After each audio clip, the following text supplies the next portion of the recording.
안녕하세요. 배신의 장미입니다. 오늘의 사연 시작하겠습니다. 저희 친정과 시댁은 지극히 평범한 집안입니다. 친정은 아빠가 작은 사업을 하시고 있고 엄마는 가정주부이시고 결혼한 오빠가 한 명 있습니다. 시댁은 시부모님 두 분이서 맞벌이를 하고 계시고 시동생이 한 명 있습니다. 저와 오빠는 대기업에 다니는데 시부모님께선 그걸 그렇게 부러워하셨습니다. 그런데 티를 안 내시려고 하시더라고요. 대기업 다닌다고 다를 게 뭐 있냐는 둥 대기업 다니는 게 뭐 대단하냐는 말씀을 하셨죠. 그래도 나름 힘들게 공부하고 취업 준비해서 들어갔는데 그렇게 말씀하시니 기분이 좋진 않았습니다. 시부모님 저리 비아냥대는 분들이었지만 그래도 착한 남편 하나 보고 결혼했죠. 남편은 작은 회사에서 성실히 다니고 있습니다. 아무래도 월급 차이는 있지만 그런 거에 연연하지 않았어요. 우리가 한 달에 버는 한 달 총 월급이 중요한 거 아니겠어요? 처음에 저희 친정에서는 제가 같은 회사 사람이나 다른 대기업 사람을 만났으면 하시긴 했어요. 아무래도 부모 욕심에 그럴 수 있죠. 그런데 3년을 만나보면서 이 사람의 착하고 성실한 심성에 결혼하고 싶다고 하니 아쉬워는 하셨지만 반대 없이 허락해 주셨습니다. 상견례 때부터 시댁의 견제가 대단했습니다. 남편의 어릴 적 총명함, 회사에서의 입지, 대단한 효심 등등을 말씀하셨습니다. 자신의 아들이 혹여라도 저희 집에서 기가 죽을까 걱정하셨던 것 같아요. 저희 아빠는 사업을 하며 별의별 사람들을 다 만나본지라 그냥 한 귀로 듣고 흘리며 좋은 자리이니 아이들을 위해 좋은 얘기, 미래에 대한 이야기만 하자고 하셨습니다. 결혼을 하고 나자 시어머니는 늘 제게 남편을 섬겨라. 네가 돈 더 많이 번다고 남편 우습게 보지 마라. 넌 지금부터 우리 집 귀신이다. 이제 우리 집 살림은 네가 하는 거다. 난 며느리 봤으니 이제 부엌일 안 할 거다. 등 조선시대의 사상을 제게 심어주시려 노력하셨습니다. 그래서 노력해보겠지만 할 수 있는 것만 하겠다고 했죠. 노력해도 안 되는 걸로 힘 빼고 싶지 않았어요. 저희 어머님은 마트에서 캐셔를 하시고 아버님은 같은 마트에서 배송 업무를 하고 계십니다. 두 분이서 정말 열심히 일하세요. 저희 친정 아빠는 작은 자재 공장을 운영 중이십니다. 여러 자재를 취급하시다 보니 일이 끊임없이 있는 편이라 딱히 비수기가 없습니다. 그런데 시댁에선 저희 아빠가 사업을 하시는 것에도 자격지심이 있는 듯 했습니다. 굳이 그럴 필요까진 없을 것 같은데 그 일이 중간 사긴 아니냐는 둥 중간 마진을 많이 남겨먹으면 양아치인데 사돈이 그러실 분이 아니어야 할 텐데 라던가 가만 듣고 있자면 듣기 불편한 말씀들을 하셨고 특히 저희 시어머니는 저희 엄마를 두고 여자도 일을 해야 삶에 생기가 있어지는 건데 집에 앉아서 살림만 하며 삶의 도태가 된다는 둥 안 싸도는 자립적이지 못해 10원짜리 한 장 마음대로 못 쓰겠다는 둥 안 해도 될 말씀들을 하시기도 했습니다. 그래서 아빠가 매월 수입 전체를 엄마한테 가져다 주시면 엄마가 아빠에게 용돈 주시고 나머지는 알아서 다 관리하시기 때문에 아빠 눈치 안 보고 살림하신다고 말씀드렸더니 그래도 그게 아니라고 아마 뭐 하나 사거나 결제할 때마다 바깥 사던 눈치가 엄청 보일 거라면서 저희 엄마를 보고 불쌍하다고 하셨습니다. 한 귀로 듣고 흘려야 하는데 그게 잘 안 되었어요. 그래서 저희 엄마 아빠 얘기를 시댁에 와서 구구절절 이유는 없을 것 같으니 딱히 궁금해하지도 말고 개인적인 내용들은 물어보지 마시라고 했습니다. 순간 분위기가 싸해졌지만 제가 왜 그런 얘기를 듣고 저희 부모님 왜 그런 이야기에 오르내려야 하는지 이해가 되지 않았습니다. 그날 집으로 돌아가면서 남편한테 시부모님께서 우리 친정에 관심이 많으신 건지 모르겠지만 뭘 그렇게 우리 부모님이 잘못하셨다고 맞니 틀리니 하며 사람도 없는데 그런 말을 하시는지 모르겠다고 하니 별것도 아닌 걸로 제가 예민하게 군 거라며 시부모님이라도 무조건 싫다는 마음으로 삐딱하게 받아들이지 말라고 합니다. 그래서 그날 한바탕 싸웠네요. 하루는 시부모님께서 이사를 가신다고 합니다. 갑자기 돈이 어디서 나셔서 이사를 가시나 했는데 시할아버지께서 갖고 계시던 땅이 신도시 개발로 보상을 받으며 제법 큰 돈이 생기신 거였습니다. 처음엔 그게 뭔지도 잘 모르고 그냥 그런가 보다 했는데 시할아버지께서 갖고 계셨던 땅이 제법 많으셨는데 예전에 농사를 짓다 점점 연세가 드시고 아버님을 비롯한 자녀분들이 농사는 안 하시겠다고 해서 그 땅을 그냥 놀리고 계시다 신도시 개발 때에도 위치상 막판에 신도시 부지로 편입되면서 보상을 받게 되셨던 거예요. 편입이 되니 많이 해서 크게 기대 안 하시다 보상을 받게 되시니 시할아버지는 본인은 살 날이 얼마 안 남으셨다며 본인 조금의 대부분을 아버님께 주시고 고모님께 일부 주셨다고 하십니다. 그렇게 그 돈으로 시댁은 이사를 갔습니다. 낡은 주택에 사시다 아파트로 이사하시니 어머님께서 그렇게 좋아하실 수가 없었습니다. 열심히 살았더니 본인 인생에 이런 날도 온다며 요즘만 같았으면 좋겠다고 하셨어요. 시부모님은 월세가 나오는 작은 건물도 사셨어요. 두 분 다 일은 그만두셨죠. 남편은 그런 시부모님을 보며 고생 많이 하셨는데 이제라도 편히 사시게 되어 너무 좋다고 했습니다. 아마 모든 자식의 마음이 제 남편과 같지 않을까 싶습니다. 그런데 그 이후 시부모님께서 변하셨습니다. 저희 부모님을 겨냥하며 나이가 60이 넘으면 이제 일선에서 물러나서 쉬어야지. 그 나이에도 부모가 일을 하게 두는 건 자식된 도리가 아니라고도 하시고, 저희 아빠가 하신 일은 사무실에 앉아 머리를 쓰는 일도 아니고 거래처에 가서 영업해서 중간마진 남겨먹는 그냥 그런 별로 안 좋은 직업처럼 이야기도 하셨습니다. 그런데 어찌나 교묘하게 돌리고 돌려서 말씀하시는지 차라리 다이렉트로 얘기하시면 뭐라고 반박이라도 하겠는데, 바깥 사도는 일은 할만하시다고 하니 요즘처럼 날씨 좋을 때 공장에서 제품 나누고 포장하고 배송하고 참 힘드시겠다. 이제 쉬실 나이이신데 아직도 일을 하시니 이제 너네가 쉬시게 해드려야 하지 않니? 친정 오빠가 부모님 용돈 안 주시나? 하긴 그 용돈 받는 것보다 물건 팔아 중간 마진 남기시는 게 더 쏠쏠하시긴 하겠구나. 잘 들어야 의미를 파악할 수 있는 거라 속만 답답했습니다. 불과 얼마 전까지 두 분 모두 일하셨으면서 불로소득 생기고 집에서 쉬시면서 저희 부모님 불쌍하다는 듯이 얘기하시니 기분이 나빴습니다. 그런데 재미있는 건 저희 시동생이 백수인데 직장을 구할 생각을 하지 않습니다. 출신 학교도 보통이고 딱히 다른 스펙이 없다 보니 계속 취직이 되지 않고 있었습니다. 그런데 아버님께서 보상금이 생기고 나니 아예 구직을 하지 않고 가끔씩 아버님께서 사신 건물 관리만 했습니다. 그런 동생을 보고 하루는 남편이 너는 취직 안 할 거냐고 하니 어머님께서 하시는 말씀이, 아니 직장을 달릴 필요가 뭐 있어? 여기서 나오는 돈으로 우리랑 네 동생까지 충분히 먹고 사는데 이거나 관리하면 되지. 우린 관리하래도 어떻게 하는지 몰라서 못해. 네 동생이나 되니까 하지. 얘가 얼마나 큰 역할을 하는데? 너도 네 월급 정도는 여기서 빼줄 테니 회사 그만둘래? 됐어. 그래도 뭔가 일을 해야지. 엄청 대단하고 큰 건물도 아니고 그건 아닌 것 같아. 으이구 배포도 없어요. 그러니까 월급쟁이 하고 있지. 다들 건물 없으니 회사 다니고 작은 사업하고 그러는 거 아니겠어? S그룹이며 L그룹이고 건물만 있으면 거길 왜 다녀 골치 아프게. 아무튼 이래서 사람이 착하게 살아야 해. 늦게라도 일이 복 받잖아. 라고 하시는데 남편도 제 엄마인데도 어이없어 했습니다. 갑자기 생긴 일확천금과 건물에 눈이 머신 듯 했습니다. 입만 열면 우리 건물이 이번엔 돈 좀 벌었잖아. 남편은 그렇게 돈 있는 거 티내면 사기 당한다며 말 좀 하지 말라고 해도 이미 아는 사람은 다 알 정도로 소문이 난 듯 했습니다. 시댁에 돈이 생기는 되게 좋은 점도 있었습니다. 상놈들이나 명절 음식을 여자 시킨다며 각종 전을 사와서 차리셨고 음식을 하지 않아 남게 된 시간에 쇼핑을 가거나 영화를 보러 갔습니다. 아버님께서도 원래 시댁이 양반 집안이었는데 가세가 기울어 그랬던 것뿐이라며 어머님의 말씀을 그대로 따르셨습니다. 결혼은 제가 아이를 낳았을 때였습니다. 아들을 낳자 장손을 태어났다며 매우 좋아하셨습니다.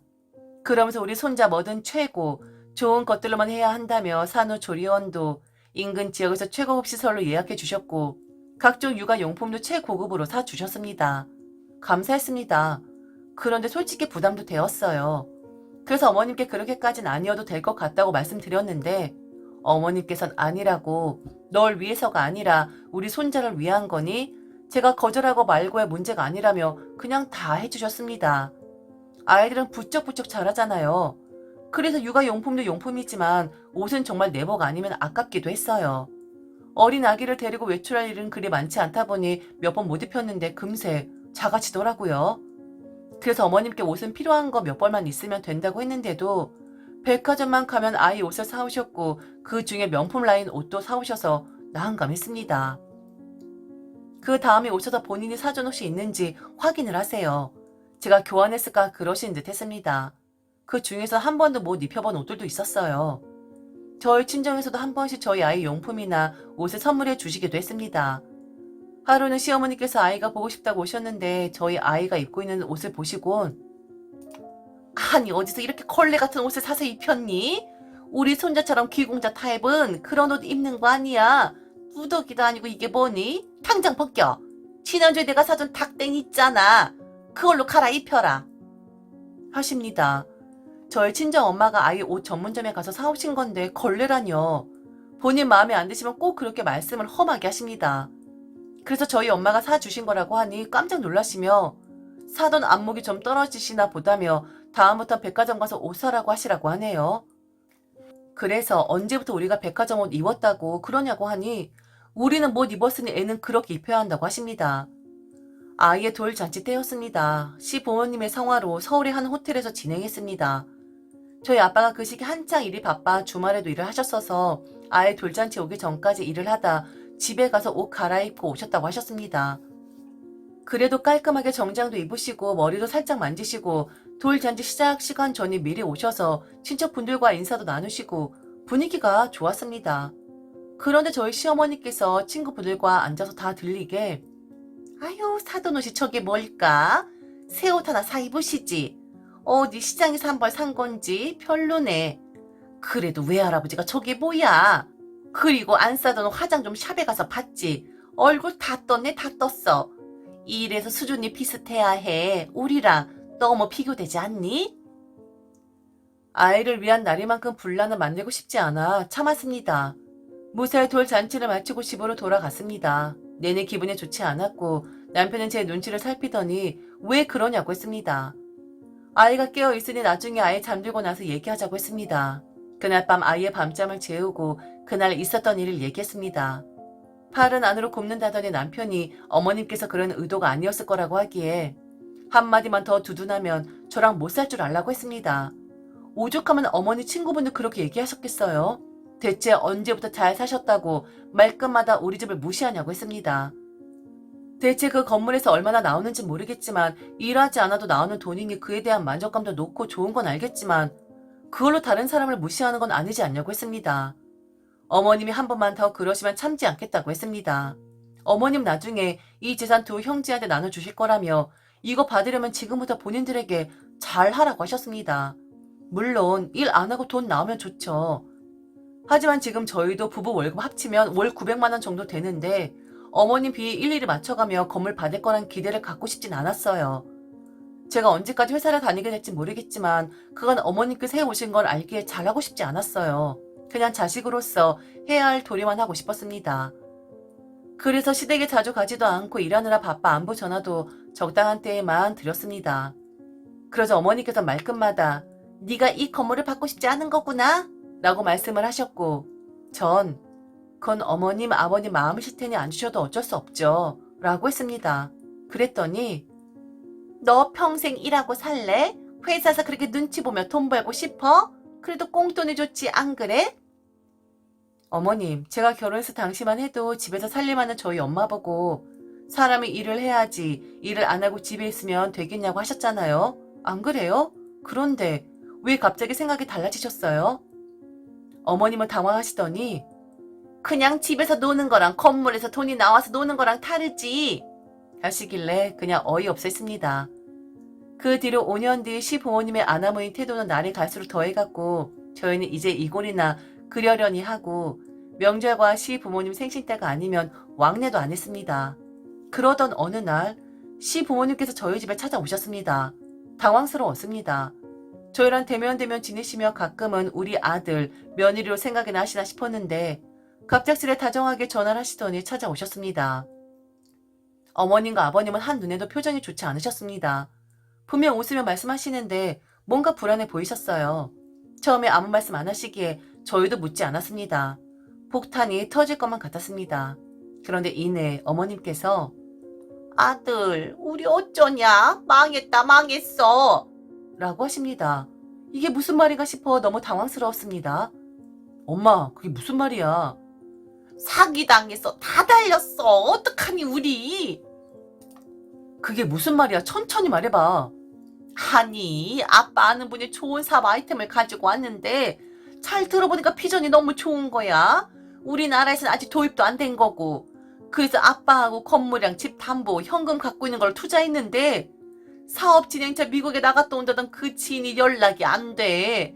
하필이면 지금 새 빼고 나가겠다는 사람도 2사람이나 있고 난리 났어. 어떡해. 아니 이게 다 무슨 일이에요. 그 연세에 무슨 사업이에요. 차라리 소일거리 조금씩 하시지. 그래서 어떻게 하기로 했어요? 그 사기꾼을 찾아야지. 지금 건물도 넘어가게 생겼어. 아빠보다 그 친구분이 이자가 더 적게 나온다고 해서 건물 명의도 일시적으로 바꿔줬는데 이걸 어쩌니? 명의도 바꿨다고? 그 일시적인지 뭔지 증거가 있어? 그런 거 직시하고 바꾼 거야? 아니 이게 다 무슨 소용이겠어. 등기도 못 대면 그 사람으로 나올 텐데. 아니 무슨 일을 이렇게 해요. 사업도 우리 장인 어른처럼 해본 사람만 해야 하는 거야. 마트에서 배송만 해서 아는 것도 없으면서 정말. 시부모님은 거의 울기 직전이셨습니다. 시부모님 건물의 등기부 등본을 떼어봤습니다. 아버님이 아는 지인이 아닌 다른 분의 이름으로 되어 있었습니다. 알고 보니 그 지인이 자신의 건물이 적하며 다른 사람한테 건물을 넘긴 거였습니다. 그 지인분의 성함도 가명인 듯 했습니다. 그래서 그분을 대체 어떻게 알게 되신 거냐고 하니 낚시터에서 만났다고 하시네요. 건물주 노릇하면서 취미가 낚시셨거든요. 유능한 투자자이길래 그분 따라 사업에 투자하려다 이렇게 되었다며 땅을 치고 후회를 하시는데 이를 어쩌나 싶었습니다. 그러면서 우리 지금 집도 다 날라가게 생겼어. 갈 데가 없어. 너희 집에서 지내면 안 될까? 어머니 그건 힘들 것 같은데요. 어머님 아버님께서 그간 저와 저희 친정을 얼마나 무시하셨어요. 돈은 있다고 막 쓰는 게 잘 사는 게 아니에요. 그간 저희 아빠에게 중간마진 남겨먹는 직업이라고 자세히 알지도 못하면서 무시하셨죠? 어머님 좋아하시는 돈으로만 말씀드려 볼게요. 나름 전문 자재 및 부품들 수입해서 공급하는 업체고 한 달 순수익이 최소 1000단위세요. 그리고 저희 오빠 연봉이 1억이고요. 저는 오빠만큼은 아니지만 연봉이 7,500이에요. 어머님 아버님 건물에서 얼마의 수익이 났는지 모르겠지만 다른 점이라면 저희 노동의 대가인 거겠죠. 그런데 저와 저희 집안 그렇게 무시하셔놓고 어떻게 저희 집에 와서 지내겠다고 하세요. 어머님이 사랑하시는 작은 아들 있잖아요. 도련님과 지내시면 되지 않을까요? 제 생각은 이래도 제 마음대로 못하니 남편 의견도 중요할 듯 하네요. 당신 생각은 어때? 그래요. 동생네로 가세요. 보다시피 여기 방 3개야. 우리 방 하나랑 애기 방, 다른 하나는 옷방 겸 서재. 오시면 거실에서 생활하셔야 하는데 그건 서로 너무 불편하고. 그러게 관리 좀 잘하시지. 걔는 원룸이란 말이야. 거기서 우리가 어떻게 지내? 어머님 아직도 상황 파악이 안 되시나 봅니다. 저는 아이를 데리고 방으로 들어갔습니다. 남편은 시부모님을 도련님 댁으로 모셔다 드렸습니다. 가는 내내 시부모님은 이 나쁜 놈, 애비애미도 몰라보는 놈, 호로자식 온갖 험한 말씀을 하셨다고 하네요. 그래서 남편이 그 돈 받아서 호의호식한 놈이 부모님 모셔야지. 우린 아무것도 받은 것도 없는데 왜 모셔야 하냐고 그렇게 진작 그렇게 생활하지 마시라고 하지 않았냐고 하니 네가 장남 아니냐고 했다고 합니다. 그래서 자꾸 그렇게 말하면 인연 끊을지도 모르니 그만하시라고 했다네요. 결국 시댁은 사시던 집도 넘어가고 도련님 집에서 생활하고 계시다고 하네요. 어머님은 마트 캐셔 일, 아버님은 배송 일을 다시 시작하셨다고 하네요. TV에서 1억 천금에 눈이 멀어 소중한 줄 모르고 살다 큰 코 다치는 얘기는 많이 봤어도 제 주변에서 이렇게 겪게 될 줄은 몰랐네요. 남편은 한 번씩 시부모님을 도와드려야 하나 고민을 하지만 우리 시부모님 성격상 도와드리면 일도 그만두시고 결국 저희 집으로 들어와서 산다고 하실 분들이라 애초에 안 된다고 했습니다. 저희도 앞으로 살아가면서 눈먼 돈을 바라기보단 지금처럼 착실하게 살려고 합니다. 지금까지 들어주셔서 진심으로 감사합니다. 이상 대신의 장미였습니다.